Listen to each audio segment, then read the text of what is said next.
Little Red Riding Hood. Once upon a time, next to a big forest, lived a little girl with her mom and dad. Each time the little girl went into the forest, she wore a red hood. Everyone called her Little Red Riding Hood. One day, her mom had baked a cake. The cake was a present for Red Riding Hood's grandmother. Grandmother lived on the other side of the forest. Red Riding Hood's mom asked her to take the cake to Grandma. Mom told Red Riding Hood to keep on the pathway and not stop anywhere. She told her not to talk to strangers. Mom and Red Riding Hood waved goodbye to each other. Little Red Riding Hood went into the forest. She had a basket on her arm with the cake inside. A big bad wolf was watching her. He was very hungry. Little Red Riding Hood did not see him. He came beside Red Riding Hood. The wolf tried to sound friendly. He asked Red Riding Hood where she was going. She told him she was going to see her grandmother on the other side of the forest. The big bad wolf told Red Riding Hood that she should pick some flower for Grandma. As Red Riding Hood was picking the flowers, the wolf ran off. He wanted to get to Grandmother's house before Red Riding Hood. The big bad wolf arrived at Grandmother's house. He knocked on the door. Grandmother asked who it was.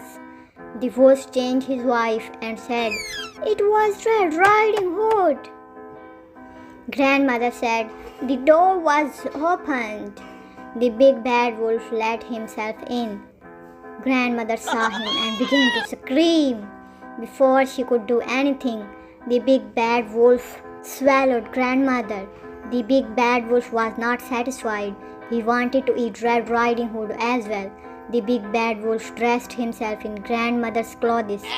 He climbed into her bed. He waited for Red Riding Hood to arrive. Red Riding Hood came to Grandmother's house.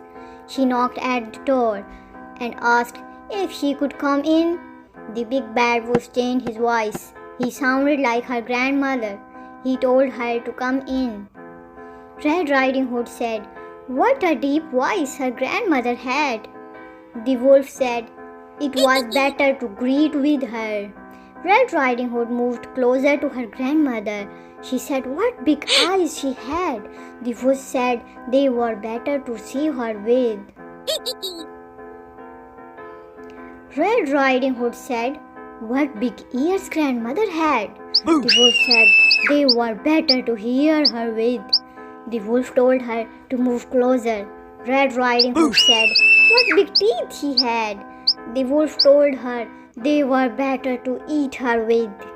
The wolf jumped out of the bed. Red Riding Hood screamed. Red Riding Hood ran from the house. The big bad wolf chased her. She saw a woodcutter. Red Riding Hood told him that the wolf had eaten her grandmother. The brave woodcutter picked the big bad wolf up. He shook him and grandmother came out. She was shaken but safe and okay. The woodcutter, grandmother and Red Riding Hood all watched the wolf run away. They were happy now. The big bad wolf had gone. Red Riding Hood and her grandmother thanked the woodcutter. Little Red Riding Hood told her grandmother and the woodcutter that she had learned a lesson. She would always follow her mother's instruction and never talk to strangers again. Moral lesson: always obey your parents, never talk to strangers. Even a friendly strangers can have bad intention.